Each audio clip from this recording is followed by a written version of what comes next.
Hi,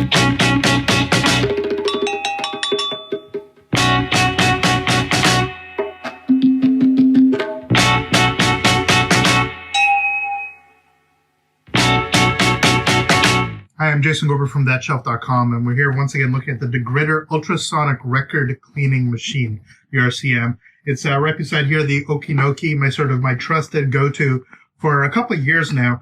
This is a vacuum unit. You basically put a record down, it spins, and then as it spins, you put a vacuum down and it sort of sucks it up that way. I've taken the power cord out of here and put it into here, which is why it's not operational right now.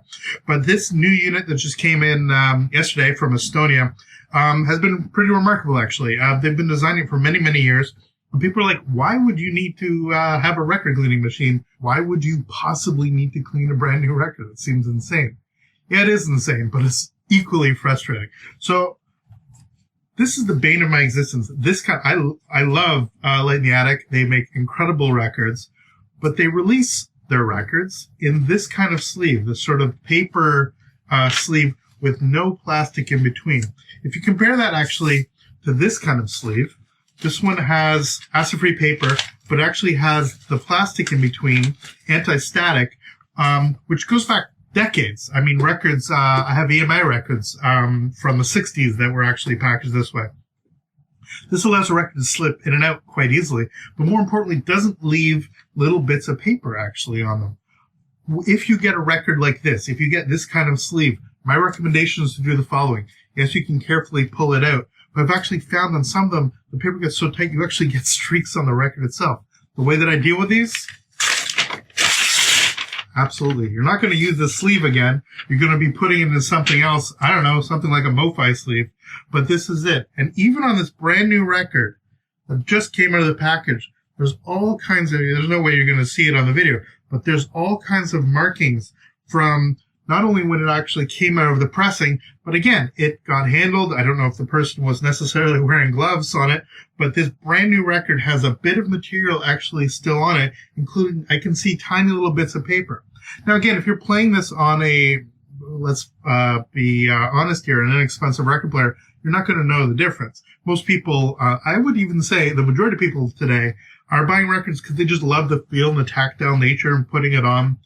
And conditions about what actually sounds like are secondary. Clearly, we can get away with dealing with digital stuff, and it's just much easier and much better sound and more consistent basis.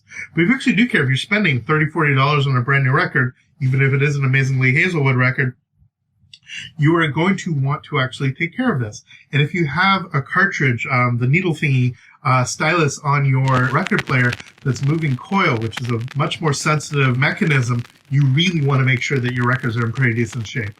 Weirdly, the more expensive the cartridge or the more expensive the playback system, the more sensitive it is to the kind of damage that can actually be made even from brand new records. If I open a brand new record from our friends at Light in the Attic, Trouble is a Lonesome Town, this incredible Lee Hazelwood record. And if I open this without, too much struggle here, we have this beautiful tip-on jacket. We have this, their sort of Obi-like cardboard that actually goes through here. They've spent, they've taken all this time to actually make this gorgeous, gorgeous setup. And inside this one, they've actually done it correctly. So that this record comes out in this kind of packaging. Do it carefully. Plastic in the middle, paper on the outside. And immediately the record looks much, much better. That being said, there's still a couple streaks here. I can see a streak here, again, from the manufacturing process. So even from this sleeve, even from brand new copies for your collection, actually do wash the records, which is kind of insane that you have to do it, but here we are. So what do we do? Well, I'll just put this one here. We know we'll go for the sort of main one that we knew we had some issues with, Lee Hazelwood's 13. I put it in. I hit start. And that's it. So what it's doing here with the mechanism is that there's a water container behind the record, I've shown you that before, that you sort of fill between a minute and max with distilled water. I have nothing in here but distilled water. They actually give a little bit of detergent, a little thing that we could be using, but I've been testing it here just with pure water. For my Okinoki, I of course have to use a sort of scrub with its own detergent. You basically wipe it around and then use this vacuum wand to do it. I'll have a whole other video that actually shows that. With this, I hit play, and as it spins, it's being bombarded with ultrasonic bubbles. The actual frequency of those bubbles, one of the debates has actually come up about whether higher frequency is better, lower frequency is better, what it does to the water, because you're essentially microwaving water. The bubbles basically cascade against the vinyl, and as they burst, that pressure dislodges whatever schmutz is there, including these little bits of paper and little things that would actually be on the inside. Normally what I'd be doing for a bunch of these records is actually doing a pass on here, probably a quick pass, letting it dry, and then letting it go through this machine, probably on the lightest cycle. This way in a combination of two. Now again, you're like, why are you doing this? Why don't you just sit back and listen to music? Well, frankly, I want these records to last as long as I'm going to last. I have records that are, some are 60, 70 years old, that continue to play remarkably well.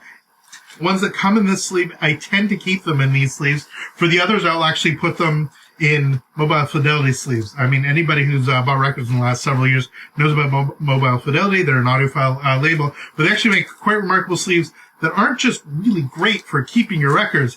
They're super easy to get stuff in and out.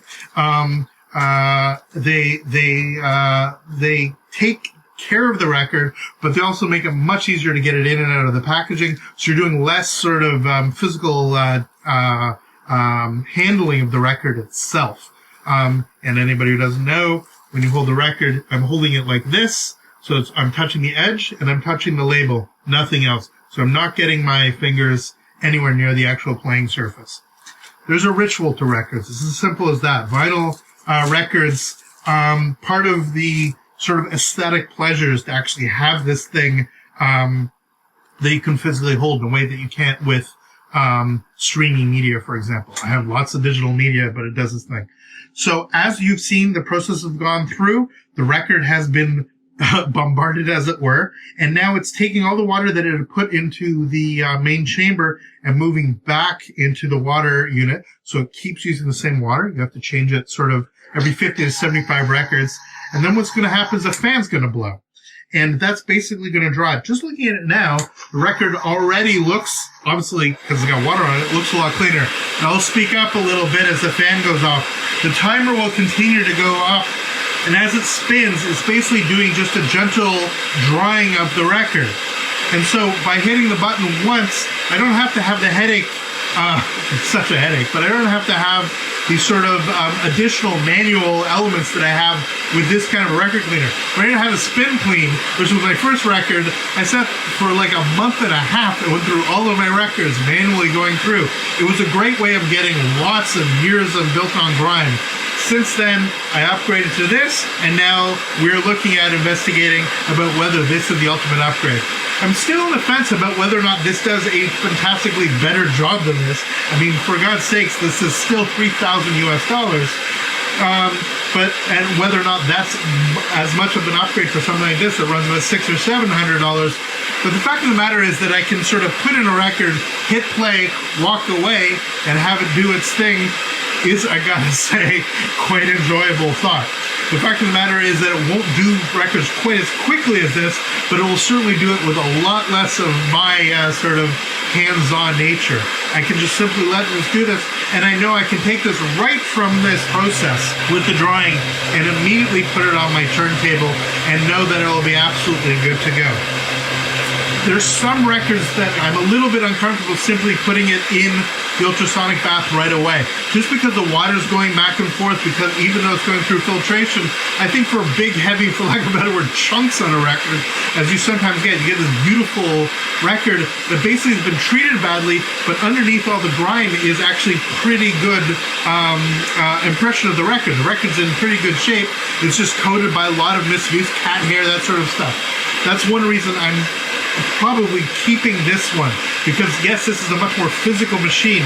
The way it'll work, that it'll actually physically allow me to take my my brush, move it around, get the actual sort of hard-on grease and any dirt on it, vacuuming that away, and then take it in here. After a few minutes of it spinning as quietly and carefully as this, then my record will be good to go. So this is the Degritter record cleaning machine. We're still testing it out. I've recorded a couple audio tracks to see sort of the before and after about how these mechanisms work. And I gotta say, I am hearing a difference on the audio files. You can actually see the audio difference going from here to here. You're still getting rid of a little of the surface noise. But I hesitate to say that it's a miracle worker. None of these machines are particularly miracle workers. If there's something built into the record, it's going to have that issue, either pressing error, some sort of scratch, or some sort of element, or obviously something that's been vintage and hasn't necessarily been treated as well as you would have hoped that it's been treated. So here we are. The mechanism is actually finally done. It beeps. And now I have a record that just on first look, I still have a little bit of that marking that I've seen before, but I'm seeing none of that paper schmutz and none of those elements. As I said, I might actually put it through the Okinoki and sort of see whether or not that does the trick. But what I have here is, for now, a perfectly clean record. This is the Degritter record cleaning machine. I'm Jason Gorber for ThatShelf.com. Please subscribe. This is a new thing for us, trying out these sort of equipment overviews. This is such a niche product. But I know when I was looking for information about this, just wanted more information about how this thing actually worked.